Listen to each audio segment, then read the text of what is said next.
Alright, what's going on, guys? Today I'm going to be showing you how to install a chain guard cover on a 2007 to 2012 CBR 600RR. This will work pretty much on any bike that has spools on it. So my bike already has spools, but I want to put this cover. So this pretty much goes behind the spool. So you see how the spool's here? So behind it, like right in between, comes this. I also plastic dipped it. You guys can see over there, I plastic dipped it, and I used that plastic dip right there.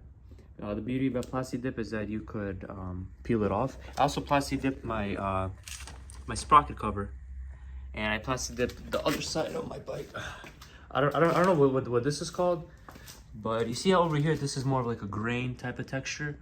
That's because whenever I was doing it, I was doing it outside, and B, I was keeping it like too far apart, the can to the item. So my suggestion is the closer that you spray paint, the whatever you want to spray paint, the better the more red it's going to become and the clearer it is, you see. But this is like super greeny, I mean, whatever, it still looks nice the way it is, but yeah, I like more of a smooth finish. But over here I think I like overdid it. Like, you guys could see it, little imperfections and whatnot. But yeah, you see that this right here is pretty much that, more or less. But whatever, it's still clean from like a distance. You could hardly tell anyway. Either way, this is gonna get dirty regardless as the chain gets dirty and as you keep riding. So unfortunately the M8 bolts, they don't fit through here as this is like an M6 or whatever. So what I did was I took this like tool device and I'm just gonna make it wider. So yeah, I'm gonna drill like a little bit into the floor, but my goal is for it to be like a number 8. As of right now, it's right there. So yeah, I'm just gonna drill it into the floor. Oh yeah, this is definitely hard. All right, guys, I'm just gonna do it real quick and you'll see. Down here, and then just drill. Got it? All right, once you guys drill, a hole for it to fit a 8mm bolt by 1.25 threads, then you're gonna want to take this, and then you're gonna want to kind of rotate it, by hand. So I don't know if I could show you right here. Well, this is it. See, it's almost out. So you got the metal shavings coming out already, and then you're just gonna want to rotate it. So the thread here is by 1.25, and you see that, but whatever, I'll just give it my best shot. Ooh.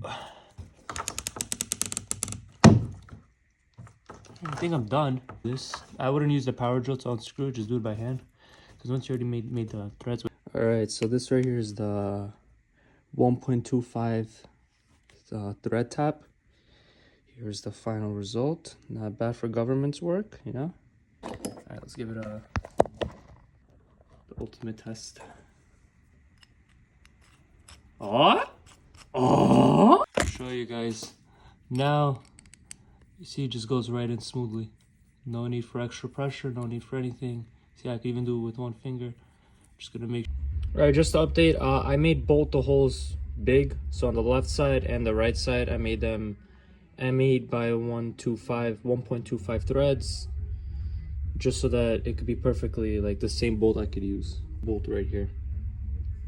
Got it. So I'm gonna have the short one on this side, and then the long one on this side. So this side is a 40mm, this side is the 60mm. Problem is that the bolt doesn't go in. So thankfully I have this tool, which is called a step drill. Or yeah, I'm pretty sure it's called a step drill. And you just take it and yeah, and it'll pretty much make it wider. So I have to. All right.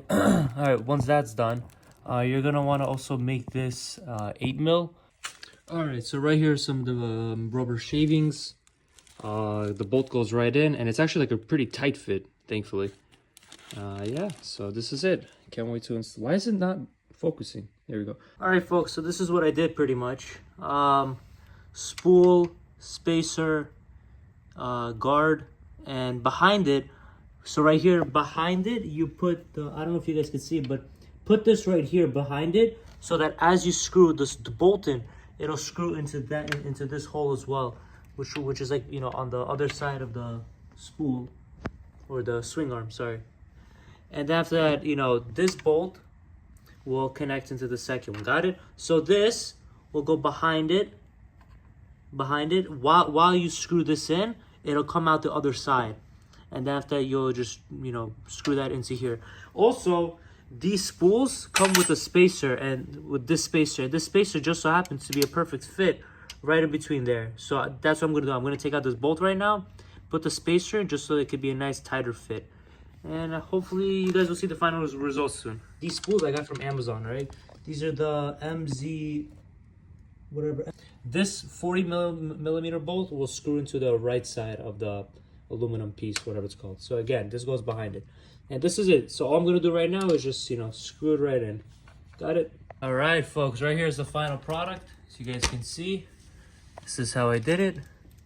Got it. Spools, cover. Then this aluminum piece comes with the spools if you guys want to get the spools. You know, this, and then you guys might be wondering, wait, what is this bolted onto?